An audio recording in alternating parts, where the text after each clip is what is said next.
किताब मुकद्दस में से यूहन्ना अरफ का मुकाशफा 10वां बाब। फिर मैंने एक और जोरावर फरिश्ते को बादल ओढ़े हुए आसमान से उतरते देखा।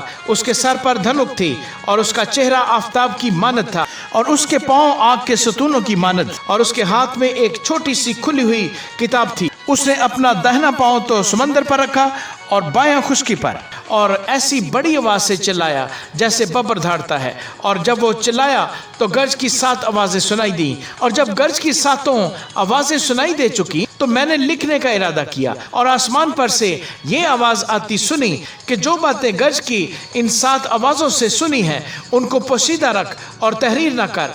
और जिस फरिश्ते को मैंने समंदर और खुश्की पर खड़े देखा था उसने अपना दाहिना हाथ आसमान की तरफ उठाया, और जो अब्दुल्लाबाद जिंदा रहेगा और जिसने आसमान और उसके अंदर की चीज़ें और ज़मीन और उसके ऊपर की चीज़ें और समंदर और उसके अंदर की चीज़ें पैदा की हैं, उसकी कसम खाकर कहा कि अब और देर ना होगी, बल्कि 7वें फरिश्ते की आवाज़ देने के ज़माने में जब वो नरसिंगा फूंकने को होगा तो खुदा का पोशीदा मतलब उस खुशखबरी के मुआफिक जो उसने अपने बंदों नबियों को दी थी पूरा होगा। और जिस आवाज़ देने वाले को मैंने आसमान पर बोलते सुना था उसने फिर मुझसे मुखातिब होकर कहा कि जा उस फरिश्ते के हाथ में से जो समंदर और खुश्की पर खड़ा है वो खुली हुई किताब ले ले।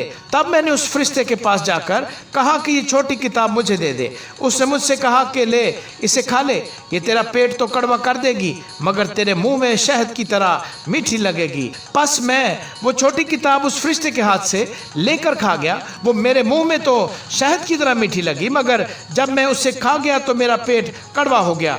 और मुझसे कहा गया कि तुझे बहुत सी उम्मतों और कौमों और अहले ज़ुबान और बादशाहों पर फिर नबूवत करना ज़रूर है। आमीन।